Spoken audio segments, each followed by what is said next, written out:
Welcome to another edition of the Moose's LZ Bar and Grill Weekend Wrap, where we highlight a few of the storylines that occurred in sprint car racing across the country over the weekend. Before we get to the racing, don't forget to check out Moose's LZ Bar and Grill in Jonestown, PA for great food at a great price. You won't regret it. Wow. That's the only way you can describe Brent Marks' performance at Eldora Speedway over the last week. Marks made history by winning the historical Big One and Kings Royal in the same season. He did it in 3 days. He is the first driver in history to do so. And with those wins, he banked $275,000 in earnings, which brought his season total to $481,000, which is roughly $220,000 ahead of second place Sheldon Haudenschild. That being said, there is no doubt that Marks is the number one sprint car driver in the country. The debate is over, if there was one going into last week. I personally had him number one anyway. However, I think anybody who would think otherwise at this point, you're just wrong. That being said, what is more impressive, I think, about Marks, more than the wins and more than the money earned, is the general progress he's had since April of last year. He used to be a 3 to 5 win a season guy. Even when he was with the Outlaws traveling, he'd win an outlaw race here and there. One year he had 3, but nothing like this. Things have changed since last April when he left CJB Motorsports. He's more focused, it seems like. I think he leaves whatever's going on in the pit area as far as mechanically with the car, he leaves it there. When he gets out on that track, he's focused on one thing, and that's passing cars and getting to the front. I also think he has good people around him in Heath Moyle and Fudd, Dennis Christ. I think when you have good people around you, it makes everything easier, and they're clicking on all cylinders right now and have climbed to the top of the sprint car heat. Now comes an even more difficult task, staying there. The pressure's on for Marks to continue this surge, to continue winning races, continue to win crown jewel events now that he has 3 of them, which is the National Open, historical Big One, and Kings Royal. I think Marks is built for that challenge for a couple reasons. He controls this situation. He's the car owner. He controls the comings and goings with this team.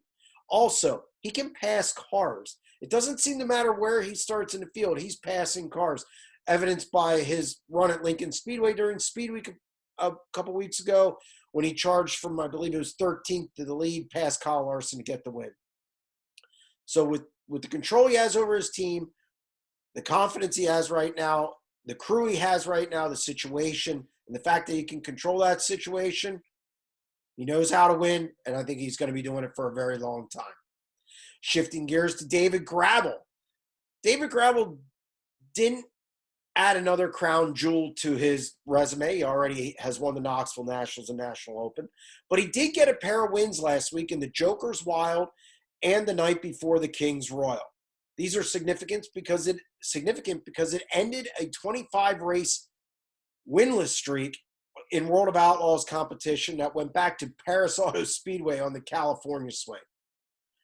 Gravel now has 4 wins on the season, and it looks like he's on his way to double digits, which is something he talked about 3 or 4 times in different interviews this week out at Eldora Speedway. More important, he's clicking at the right time. The 2 wins at Eldora obviously got him off to schneid a little bit, and we're in the month of money. This is the right time to get hot. Again, Brent Marks is obviously hotter than David, but still, if I had to pick a number 2, it would be David Gravel, i.e. and Kyle Larson. So David Gravel getting hot at the right time in the month of money. We have 2 more races coming up this week, a total of $40,000 in earnings, $20,000 at Port Royal on Wednesday night, and $20,000 on Saturday night at Williams Grove in the Summer Nationals. More important, at Williams Grove, David Gravel's really good there. In fact, of all the outlaw drivers right now, I'd say he, along with Carson Macedo, are the 2 top guys at Williams Grove. Donnie Schatz is third in that mix. Hasn't, despite his good run in the Kings Royal, he just hasn't won since the first race of the year. So I would lean toward Gravel and Macedo at Williams Grove Speedway, and of course Brent Marks. However, the big deal about going to Williams Grove is not only is he the best there, times well, not a ton of passing at the Grove, he has a chance to really gain on Brad Sweet, the point leader. David Gravel second, 42 points out. He's going to Williams Grove, a place that Brad Sweet has not performed well at in the past. So stay tuned to see what happens this weekend. We're going to wind things up with Aaron Reutzel. It was a bittersweet week for Aaron Reutzel. He was running during his heat race. Time well at the historical big one. Was running in his heat race Thursday night at Eldora Speedway. Lap car is about 2 seconds off the pace. Disappointing. He spins. Reutzel's nowhere to go and flips violently. Destroys the car. Team loads up and heads back to Iowa. Kings Royal Week is over.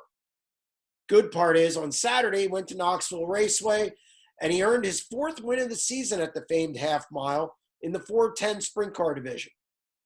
So in doing so, he took over the point lead ahead of Austin McCarl and Brian Brown, albeit by a slim margin, with about 4 or 5 races to go in the season for the point chase.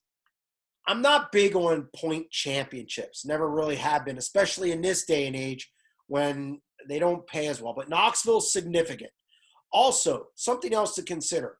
Aaron Reutzel's been really good at Knoxville this year. He has a lot of laps there. Tyler Swank is his crew chief, who is also good at Knoxville. Now comes the Nationals. And I think those laps and those wins and that experience all matter come August when the Nationals roll around. Aaron Reutzel sat on the pole for that race before, and I think he is a sneaky dark horse pick to do some damage to the field at this year's Knoxville Nationals. We'll have to wait and see how that turns out once August rolls around. That's going to wrap up this edition of the Moose's LZ Bar and Grill Weekend Wrap. Stay tuned to SprintCarLimited.com for all your sprint car needs. 1-year membership's $35.